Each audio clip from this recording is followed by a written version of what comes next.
Welcome everybody to Reimagine 2023. We've got some really good guests here today who are our judges and all participants and people from who were involved last year. It looks like a really good fun competition this year.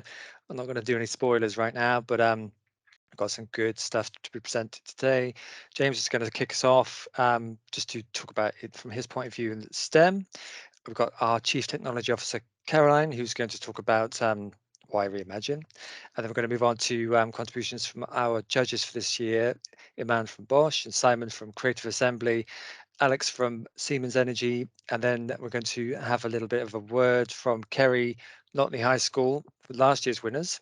And then we're going to wrap it up with the next steps from Will, who is one of our Ceres people. And then we're going to go into some questions if there are any.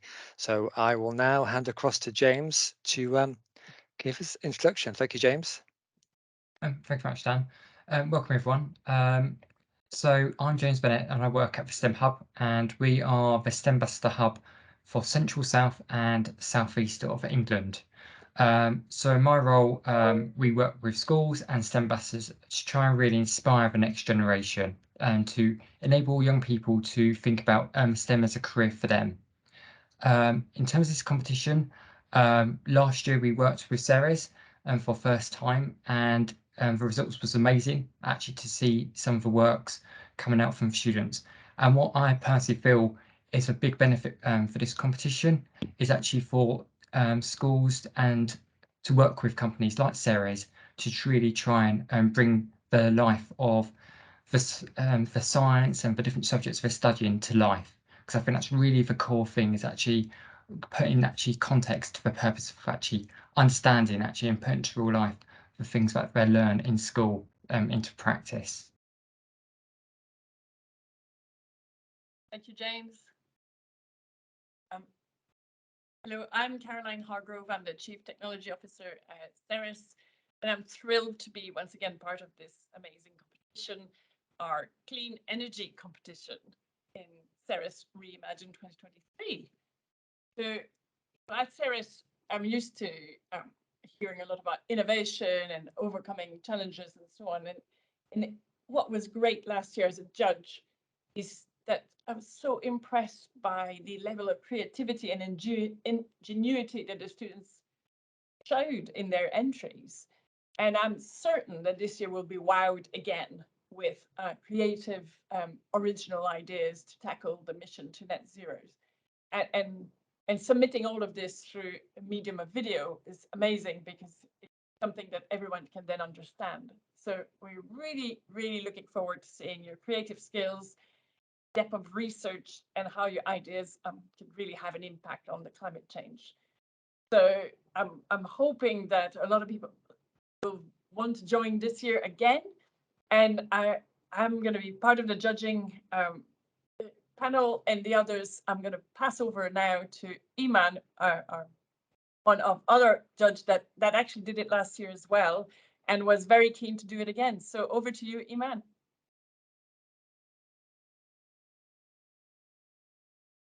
Is the sickness that we have. I was mute and just talking to myself. So thank you very much for having me again this year. It's really encouraging to see the amount of innovation and inspiration what we had last year in the bids came in, and also to engage with the schools, and we hope to have actually more inspirational videos and outcomes from this competition. I'd like to take you today really quickly through the idea why clean energy is really important, but why clean energy unleash, the whole conversations about engineering and STEMs. Obviously, energy, you need to think about it, is actually like the food we eat. The more the food you eat is healthy, the more the outcomes of, for example, at the end of it, the end of the emission would be cleaner and healthier and better.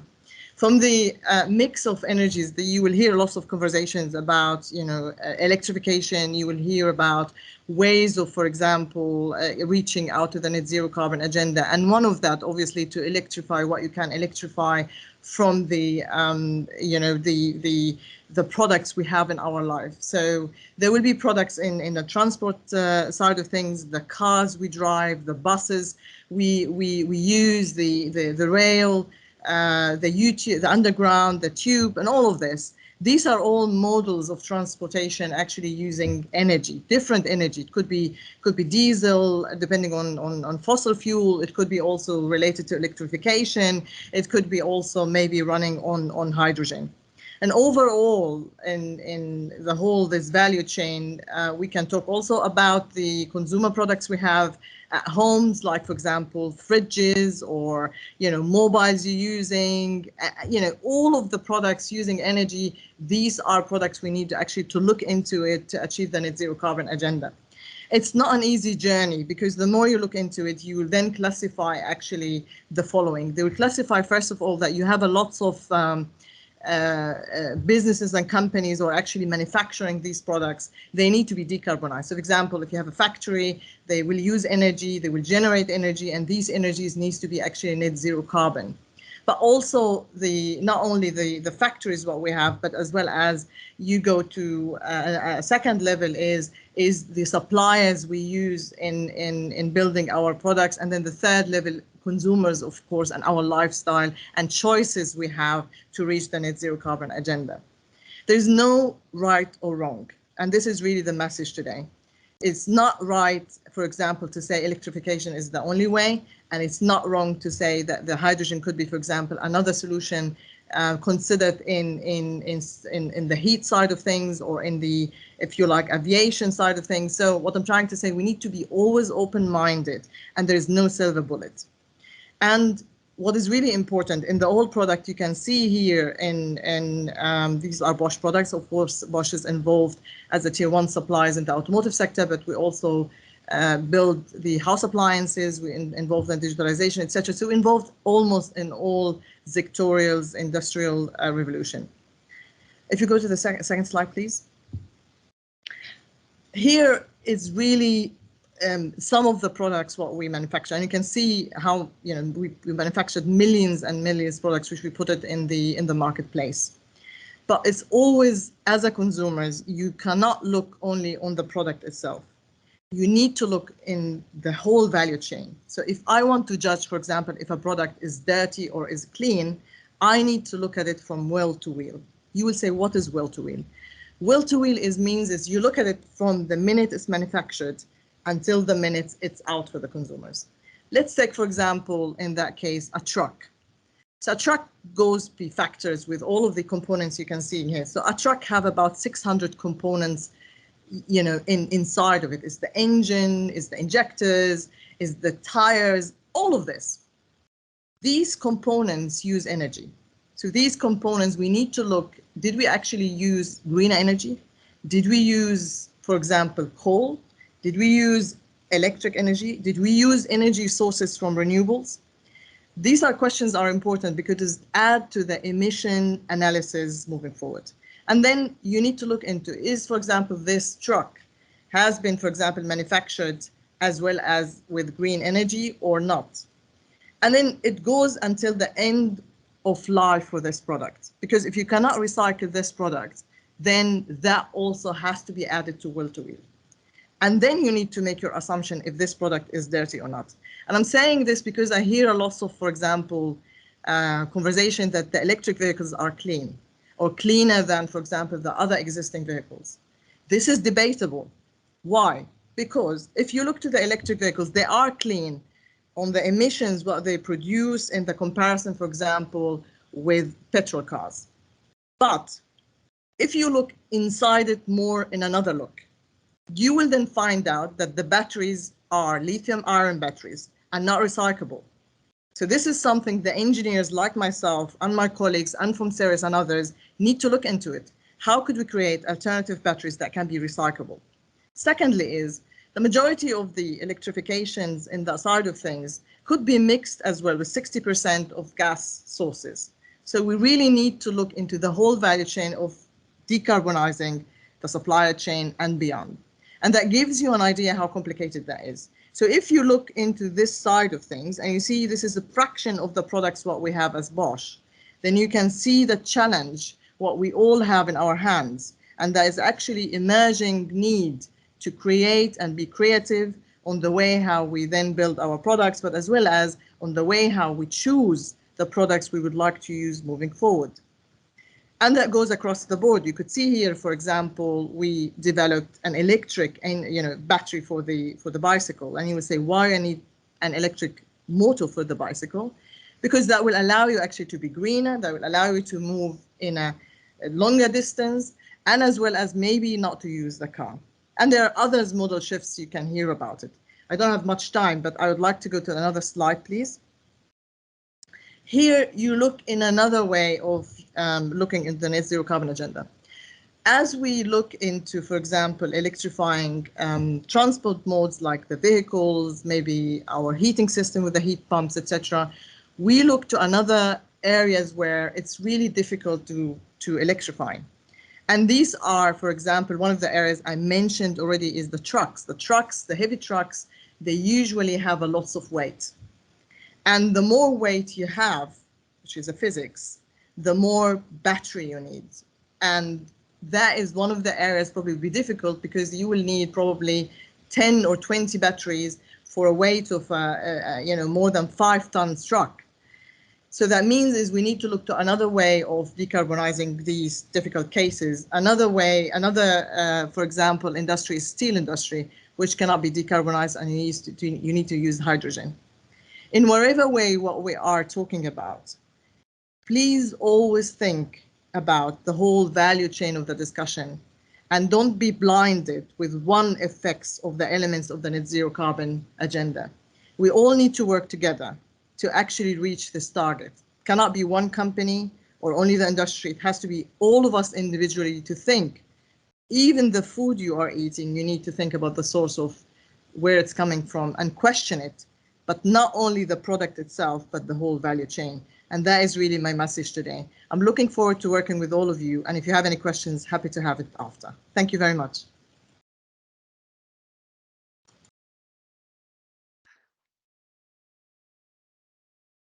Sorry, I would like to give to Simon after me. I'm sorry. No, that's all right. Thank you. Well, first off, hello, and lovely to meet you all virtually at least. And yeah, really privileged to be playing a part of this. And obviously on behalf of Creative Assembly, just going to start with a little bit of information about who Creative Assembly are, if you're not familiar with what we do, and hopefully that'll give you an idea as to why I'm here to hopefully support all the ideas that the participants will come up with. So my name is Simon Ridge, a lead animator at Creative Assembly. We're a company of 800, so I'm one of many lead animators. Multi-award winning company in terms of the games that we've made over our 35 years, but also in terms of winning many Best Places to Work awards. So yeah, very proud to work for CA.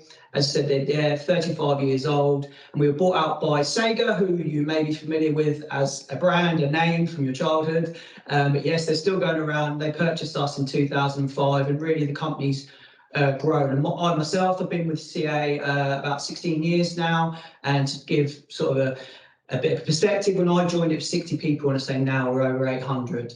And yes, so most well known for our Total War series, which is a simulation of sort of various historical times, but also fantastical times with Warhammer. Alien Isolation, which was a critical hit and BAFTA award winning. And then we've also worked with Microsoft on Halo Wars 2. And I myself am currently lead on our new first-person shooter, Hyenas, which was announced not so long ago. So yeah, we've got multiple projects going on at the same time. So we very much, and I very much understand the process of coming up with ideas and applying certain skill sets to new ideas all the time. And yeah, it's always a challenge. And there's a little picture of me holding that BAFTA that we won for Alien Isolation. So in terms of actually the work the students will be doing, the participants are coming up with the ideas, Now, I'm going to be running some workshops in the sort of near future, but for the minute, I'm just going to give a little bullet point sort of info on some things to think about. And some of these will seem really obvious, but they're really important before actually jumping into doing anything. And what I want to say here is there's no, I guess, right medium to do this in, and there are multiple mediums within animation. I myself work mostly in 3D. And we also do some 2D work at all as well. So you've also then got stop motion. So if you're not familiar with what they are, you can probably go and find out more information. I can certainly explain more about what they are in the workshops. I saw from last year's applicant, I think the winner used one of the softwares I'm suggesting here, which is a 2D software. And I did see that the runner-up was actually stop motion. So it was good to see that some of the things I'm suggesting here have already been utilised previously.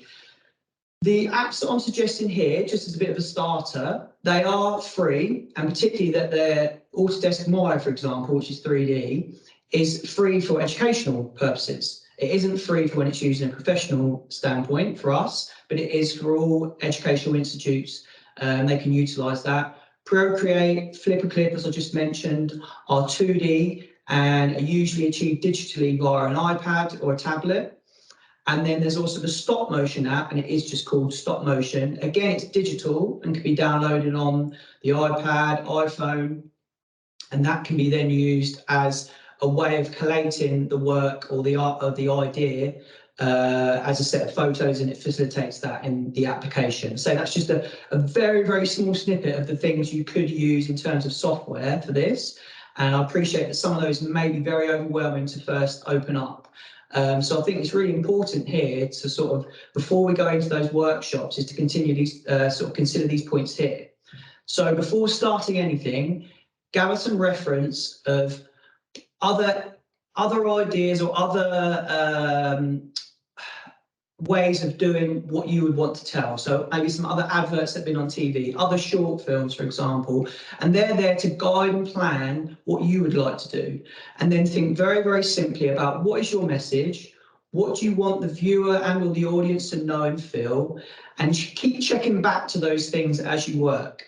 And I think the most important thing there is planning, and planning roughly, and not just concentrating on one part of what you're doing and however long that is. A good analogy that's always been taught to me was, if you're doing a painting, you don't polish and make the very corner of the painting absolutely perfect. You need to create that structure of the painting and then gradually bring the quality of it up towards the end. Okay, and always remember, keep it simple. Less is more sometimes, and it was brilliant to see the previous year's winners. They did use it a very simple format of just drawings, but the message was very clear and it was well structured. So I think that was a great example of that. And just here, I appreciate that this is quite small text and we're only watching this in the recording, but hopefully we'll find a way of sending you some of this information. But this is just some examples I found online.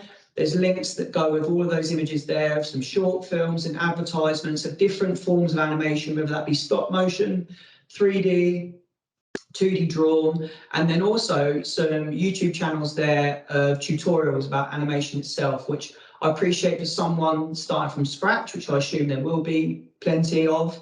It can be quite a daunting prospect.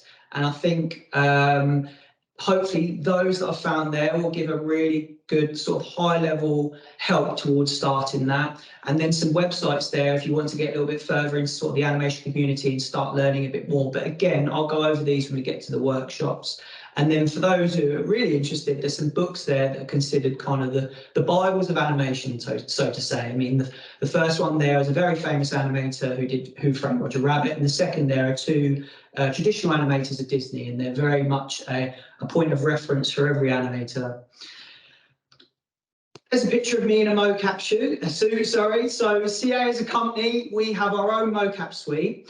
And I've been made aware by those at Correct Assembly that we would like to say that the winner of this will actually have a bit of an added bonus, and they'll be able to participate in their own mocap shoot.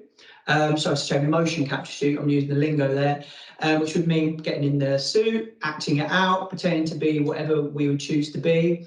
And also I should say as well, I forgot, apologies, obviously I'm representing CA here, but also most importantly, I think within CA, we have something called the Legacy Project. The idea of the legacy project being that is CA's attempt to give back a little bit to the community in terms of what we do and inform the message really that there are lots of jobs in games, and whilst we're concentrating on animation here, there are multiple disciplines. There is programming, all within, I guess, the STEM area. And yeah, really the legacy project's goal is to give that a little bit back, be involved, and obviously we're so thrilled to be involved in this and help. And I'm thrilled to be involved in helping and supporting the students and the teachers too in helping with their ideas. So thank you very much, and pass on to Alexandra. Oh, thanks, Simon. Oh, how am I going to follow that? All that animation stuff was so cool. I'm the newbie. I think Siemens Energy, it's the first time for us as being part of this competition, but really excited by all accounts to see what happens and just be part of what certainly looks like a lot of fun. So you may not have heard of us, Siemens Energy. Who are we? I guess the clue's a little bit in the title. We're all about that energy, whether we generate it, whether we renew it, whether we transmit it, whether we store it. We're absolutely in that game. So our end game is around just keeping your lights on at home, or probably more importantly, those all important phones charged too. So that's who we are and what we're about, which probably explains a little bit why we wanted to be part of this competition. I think, Amon, you talked a little bit about the mission to net zero, and we're absolutely on that too. And our approach is definitely around energising society and those commitments in three ways for us. Being responsible, first of all, as a business, so ensuring that we are behaving in a responsible manner, how we decarb our own business, and the impact that ultimately has on our society. So that absolutely is one of the reasons that we really wanted to champion and support, but also because it's important to you. When we think about, the next generation, I think we all have a responsibility to leave, a positive legacy behind, not a negative one. And, you can just see how important it is to yourselves. Our earth matters, plastic is not fantastic, together we can do anything. So with competitions that are really driving clean energy, that's totally our bag. It's absolutely something we would like to be part of. And I wanted to sort of leave you with some final inspiring thoughts. This lady is an inspiration to me. I'm sure you're probably already familiar with her, Greta Thunberg. She absolutely challenged Parliament. And her message is it's never too late, but if we don't act now, it will be. So when you're thinking about your approaches to clean energy, thinking about the importance of now. And I'll leave you with her final thought, which was the moment we decide to fulfill something, we can do anything. And I just thought that was a great way to inspire you all. But who better, to be fair, is Kerry Russell, who I believe was the winner of this year. So I'm going to hand over to you, Kerry, because I'm really excited to hear what you've got to say from your experiences. So I shall stop there. Thanks. Thanks. So yeah, it's obviously me and my colleague Charlotte. We're teachers at Notley High School. I started up an ecological type science group for the students here, and the winners actually have been part of that group since the start of it. So they've been going for a couple of years, and I was sitting there looking for things that I could get them involved with that was slightly bigger. There they are. And I came across one of the emails from James from the STEM Hub, and it mentioned the competition. So I clicked on it, had a read, and thought, yes, this is what we're going to do. Put the idea towards the students, and they were mad for it. They were like, yes, really want to do this. And they really put their all into it. They did. I have to say, we had so much support from Ceres. So right from the beginning, when we put our interest in, they offered for us to come along to one of these talks. And then it was just one thing after another, sort of helping us, giving us emails, giving the kids advice. Yeah. And the kids were really, really committed to it. It still blows my mind that Finn did all of the animation on his phone. Just with his finger. Yeah, with one amazing. finger on a phone. It just absolutely blows my mind, the creativity that they have. In fact, they're all really creative kids. Yeah. And I think what really helped with this competition, there's a couple of there that are very, very good scientists, but not necessarily wanting to be a scientist or an engineer afterwards. And this kind of opened up their minds to the fact that there are so many different routes. Yeah, so many different routes and careers that they can do that still support that sort of the STEM background. That they, you know, you could go into animation, you can go into writing, all of that sort of thing. The actual competition going along for the day, you know, they loved it. They loved it. They kept, first of all, sort of on the run up to it, have you heard? Have you heard? Have you heard? And when they finally, you know, we had the notification that they'd made the final, they were like wowed by that. And then on the day when they had to give a presentation, and they were really convinced that the other school had won, that, you know, that they weren't going to. And it was the sheer look of surprise when it was announced that they'd won. It was just like, they just sat there for a few seconds like, that's not real. That not really us. didn't happen. So yeah, they had such a positive experience. They loved the day. They loved seeing the hydrogen car, meeting people, going in the science museum as well. They all liked the Wonder Lab bit, didn't they? They loved the Wonder Lab, the networking as well, and then I think having the actual trophy is something that works as well. So I don't know if this will play or not. You'll have to excuse my voice on there. But yeah, we were really, really excited to get it working and to actually see that it does what it says on the tin.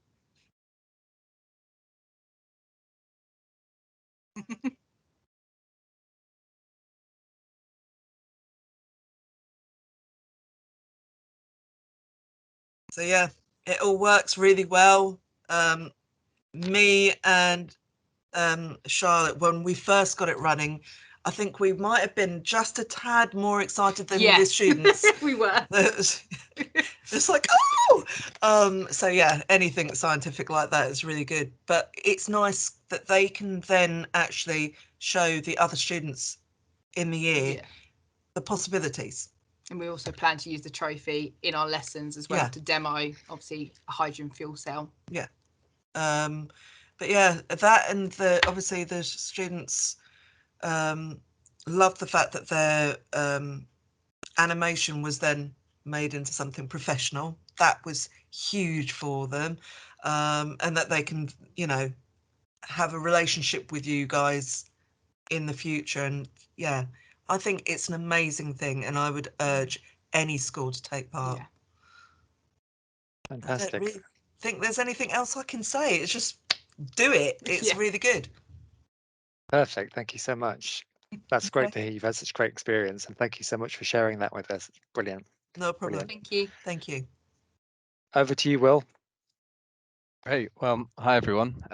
My name's Will Ingram, and I'm one of the engineers at Ceres, as well as being a clean tech engineer for the last 6 years or so. I've also been a STEM ambassador throughout that time, and have loved all of the experience that has given me.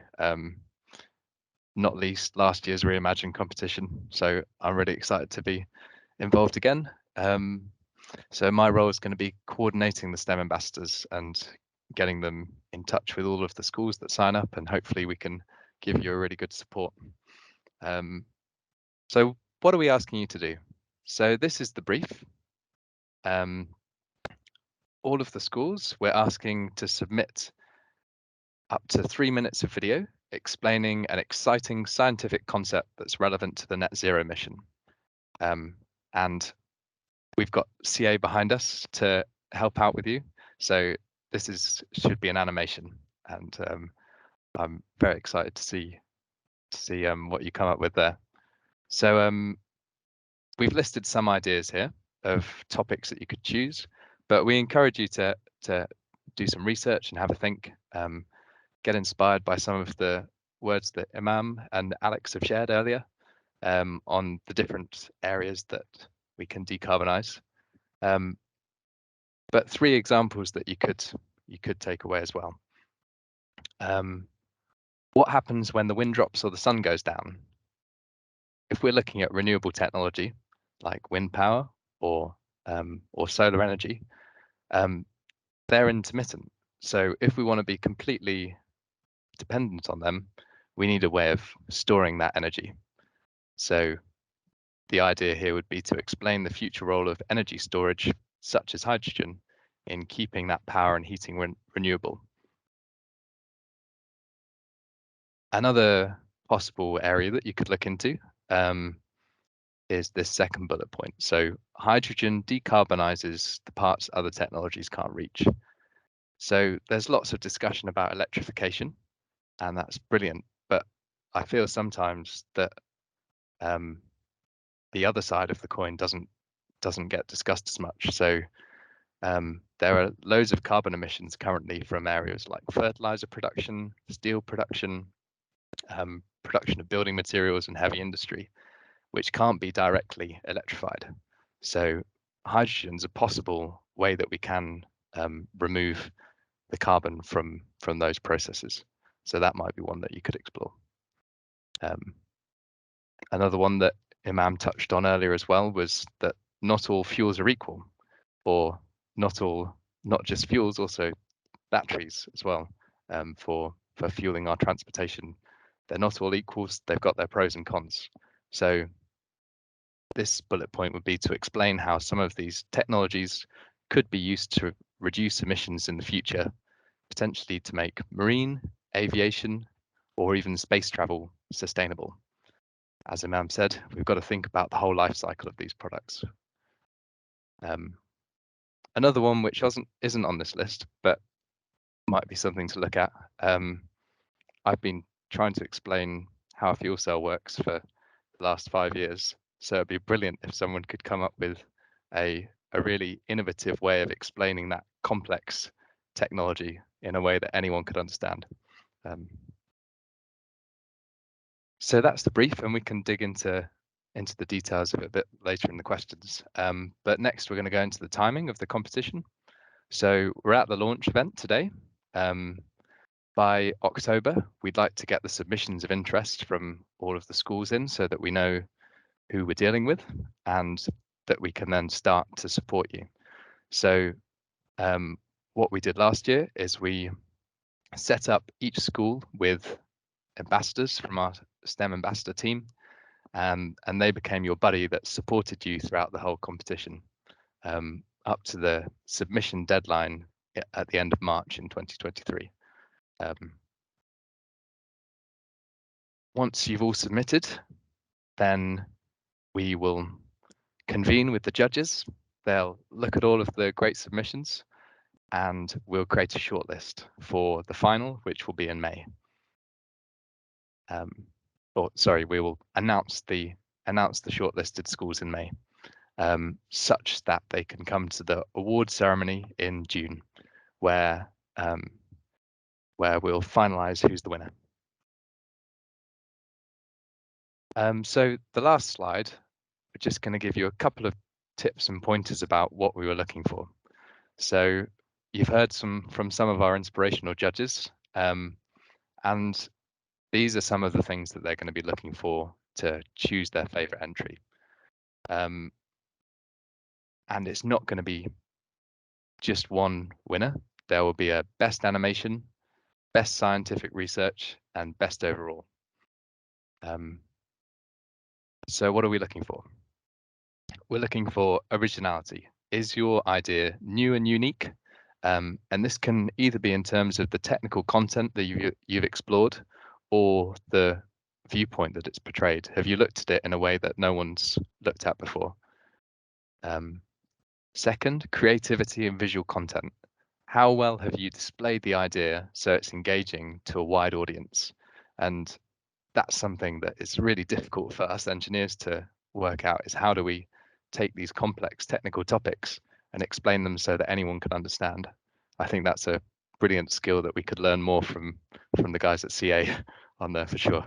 I'm taking some of those points already about how to make a good story. Depth of scientific research. So I love it when we can surprise all these experts in our judging panel by teaching them something that they didn't know. So that would be brilliant. The next one is Einstein factor. So have you taken a complex scientific concept and been able to explain it in a really simple, understandable term? Einstein allegedly said that if you can't explain an idea to a 6-year-old, then you don't understand it yourself. And I truly believe that that is the case. Finally, we're looking for impact. So with this whole move to zero and carbon zero, and the points that Greta and everyone else raises, is something that is really emotive. We're looking at potential downfall of life as we know it.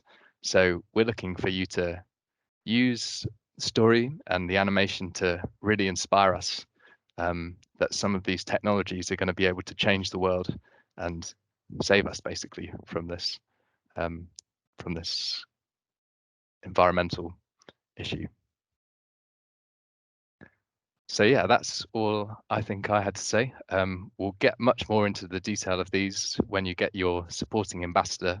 But I think the next step was to go into some Q&A for today. Yes, indeed. Thank you very much, Will. And thank you to all of our participants and speakers today. It was really, really good and some really great stuff there. Any questions from anybody on the call?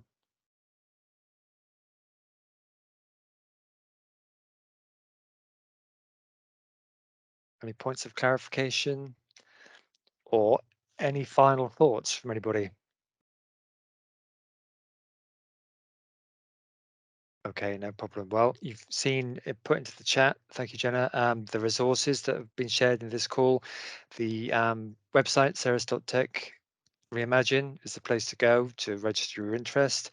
And of course, you can contact us at any time for any further questions, or James.